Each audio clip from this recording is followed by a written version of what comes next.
अस्सलाम वालेकुम मेरे प्यारे दोस्तों, आप तमाम लोगों का इस्तकबाल है अररिया इमाम न्यूज़ में। दोस्तों, बाहुबली अतीक अहमद को लेकर असदुद्दीन अवैसी साहब का बहुत बड़ा बयान। असदुद्दीन अवैसी साहब के चाहने वालों के लिए इस वक्त की बहुत बड़ी खबर उत्तर प्रदेश इलाहाबाद से निकल कर आ रही है। दोस्तों, जब मीडिया वालों ने बाहुबली अतीक अहमद के परिवार से जुड़ी मुतालिक असदुद्दीन अवैसी साहब से सवाल किया तो असदुद्दीन अवैसी साहब मीडिया वालों के सवालों से भड़क गए। असदुद्दीन अवैसी साहब मीडिया वालों के सवालों से क्यों भड़के, पूरा वीडियो हम आपको आगे दिखाऊंगा।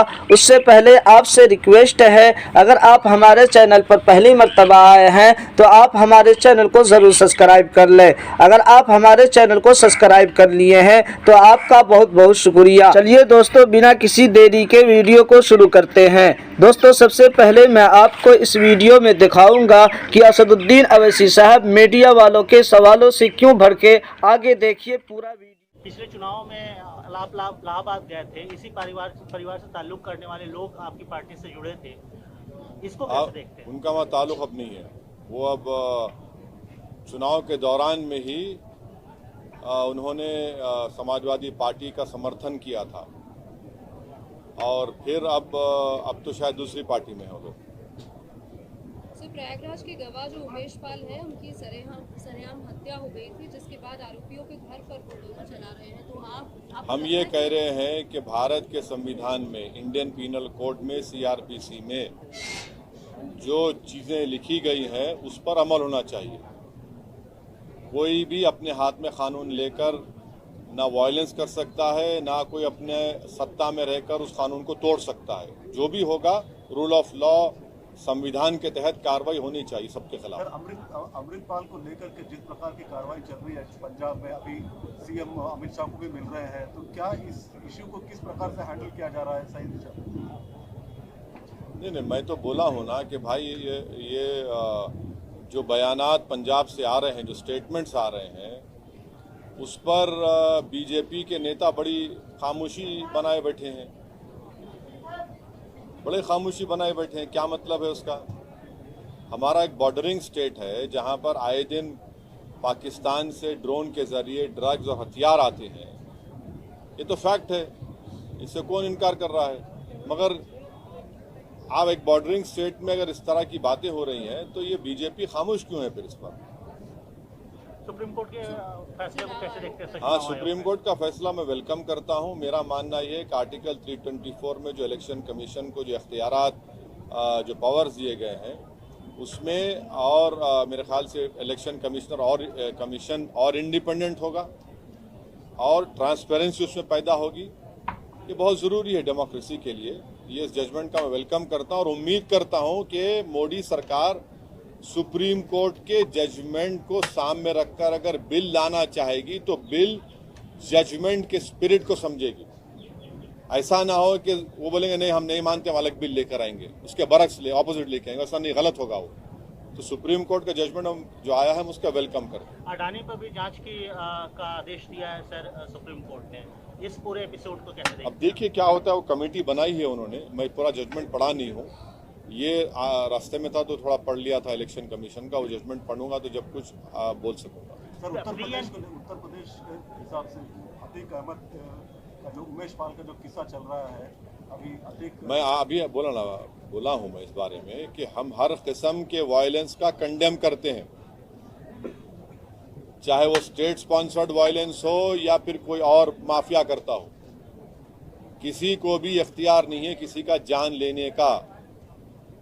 राइट टू लाइफ एक फंडामेंटल राइट है भारत के संविधान में। हालिया दिनों में देखा गया है सर कि बुलडोजर जो है मेन स्ट्रीम हो गया है। हैदराबाद में भी तेलंगाना के जो बीजेपी अध्यक्ष, उन्होंने बोला एक वारंगल के हादसे को लेकर के ताल्लुक से बोला कि बुलडोजर चलाया जाएगा, जो भी, जब वो शासन में आएंगे तो बुलडोजर चलाया जाएगा, जो भी क्रिमिनल एक्टिविटी में इन्वॉल्व होता है। हम यूपी में देख रहे हैं, हम कई अलग अलग राज्यों में देख रहे हैं। जो लोग बैलेट पर भरोसा नहीं करते वो बुलडोजर पर करते हैं। जो लोग अंबेडकर के पैगाम को ठुकराते हैं वो बुलडोजर को अपनाते हैं। जो लोग संविधान को नहीं मानते वो लोग बुलडोजर को इस्तेमाल करते हैं। जो लोग रूल ऑफ लॉ की ताकत को नहीं मानते वो बुलडोजर के जरिए इन तमाम चीज़ों को बुलडोज करना चाहते हैं।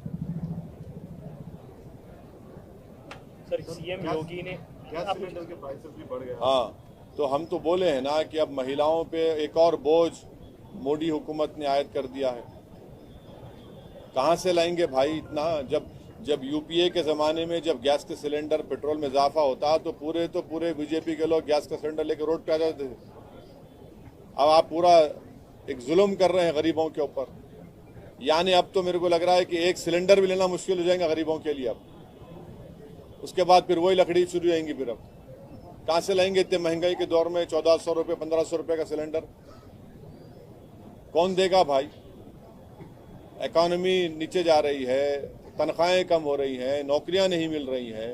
आप ऊपर से बर्डन पे बर्डन डाल रहे हैं गरीब आवाम के ऊपर बीजेपी की हुकूमत। चीन के विदेश मंत्री G20 के समिट के लिए यहाँ आए हैं सर। ये भी कहा जा रहा है कि हमारे विदेश मंत्री उनके विदेश मंत्रियों की बीच में मीटिंग भी होगी, उनके लिए रेड कार्पेट बिछाया जा रहा है। उनके आने से पहले मोदी सरकार ने अपनी कमजोरी का इजहार कर दिया, हथियार डाल दिए और देश को पैगाम दे दिया कि अब हम 2000 स्क्वायर किलोमीटर चीन से नहीं लेने वाले हैं, हम खो दिए उसको। वो तो भारत को छोटा कह दिया उन्होंने। भारत छोटा है क्या बताइए आप? भारत छोटा है, चीन बड़ा है। अरे भाई, भारत एक न्यूक्लियर पावर भी तो है। आप बिजनेसेस की बात करते हैं भाई, तो फिर ये ट्रेड इम्बैलेंस 44 बिलियन से 101 बिलियन कैसे हो गया 2015 से अब तक? आपकी गलत नीतियों की वजह से हुआ, गलत फैसलों की वजह से हुआ। मुझे जो मोदी कैबिनेट के एक्सटर्नल अफेयर्स के मिनिस्टर ने जो स्टेटमेंट दिया है कि हमारी इकोनॉमी छोटी है, वो बड़ी है, वो छोटा है, अरे छोटा बड़े का सवाल नहीं है। देश बड़ा होता है, देश के रहने वालों का दिल और जिगर बड़ा होता है। मोदी हुकूमत को अपनी फौज पर और देश की जनता पर भरोसा ही नहीं है। आप तो पहले से ही आप घुटने टेक दिए उनके सामने। आप बातचीत का समर्थन करते हैं? दोनों देशों के विदेश मंत्रियों की बातचीत होनी चाहिए, फॉरेन मिनिस्टर। अरे भाई, आप आने से पहले छोटा बड़ा कर दिए ना। आप उनको बड़ा कर दिए, अपने आप को छोटा कर दिया आप। तो क्या बराबरी की बात होगी अभी? सर योगी ने कहा है कि यूपी में राम राज्य है सर, अभी फिलहाल जो चल रहा है राम राज्य चल रहा है। संविधान के तहत राज होना चाहिए।